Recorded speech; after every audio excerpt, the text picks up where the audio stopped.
किशोर जी शहर में रहते थे। उनको एक बेटी और एक बेटा था। बेटी का नाम अनिल और बेटी का नाम नीला था। उन्होंने पर पहले बेटी की और बाद में बेटे की शादी करवाई। बहू का नाम सीमा था। शादी के 2-3 सालों में ही सीमा का वजन काफी बढ़ गया था और वह पहले से दुगनी मोटी दिखने लगी थी। इस मोटापे की वजह से सीमा को कई लोगों के ताने सुनने पड़ते थे। पड़ोसी भी उसे मोटी भैंस कहने में हिचकिचाते नहीं थे। कितनी मोटी हो गई है, कैसी दिन पर दिन फैलती जा रही है, देखो जरा भी शर्म नहीं आती। पति बेचारा सूखा जा रहा है, ये देखो खा खा कर कैसे मोटी हो रही है।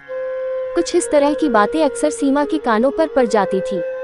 स्वभाव से हंसमुख सीमा इन बातों को इग्नोर भी कर देती, लेकिन उसे ज्यादा दुख तब होता था जब उसकी खुद की सास और ननंद उसके मोटापे के लिए उसे दोषी ठहराते और भला बुरा कहती। अनिल शरीर से काफी दुबला पतला था।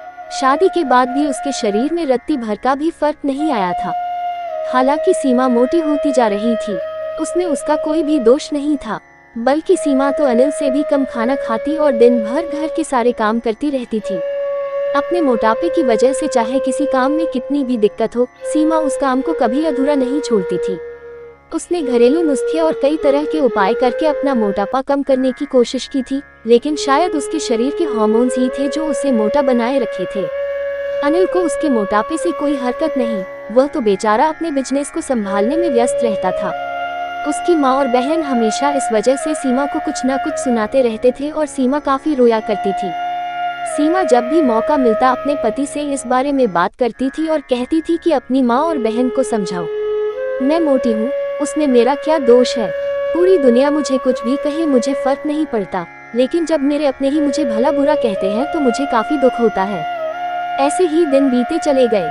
एक दिन सीमा की सास ताजी हवा लेने के लिए जब टेरेस पर गई हुई थी, तब वापस लौटते समय उनका पैर फिसला और सीढ़ियों से वह गिर गई। भाग्य से वह बच गई, लेकिन उनके पैर में बड़ा फ्रैक्चर आया।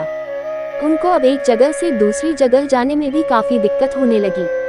बिना किसी के सहारे के वह ऐसा कर ही नहीं पा रही थी। जिस मोटी बहू को वह रोजाना ताने मारती थी, आज वही बहू उनका हर काम कर रही थी और उन्हें एक जगह से दूसरी जगह ले जा रही थी।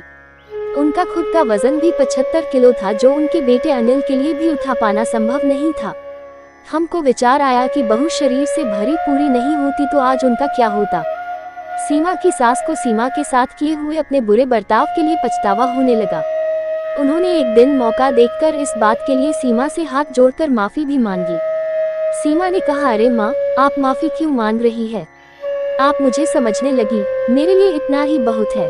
उस दिन के बाद से सीमा की सास ने कभी भी उसे उसकी मोटापे की वजह से एक शब्द भी नहीं बोला, बल्कि वह तो उन लोगों से लड़ जाती थी जो सीमा को मोटी कहकर उसकी बुराई करते थे।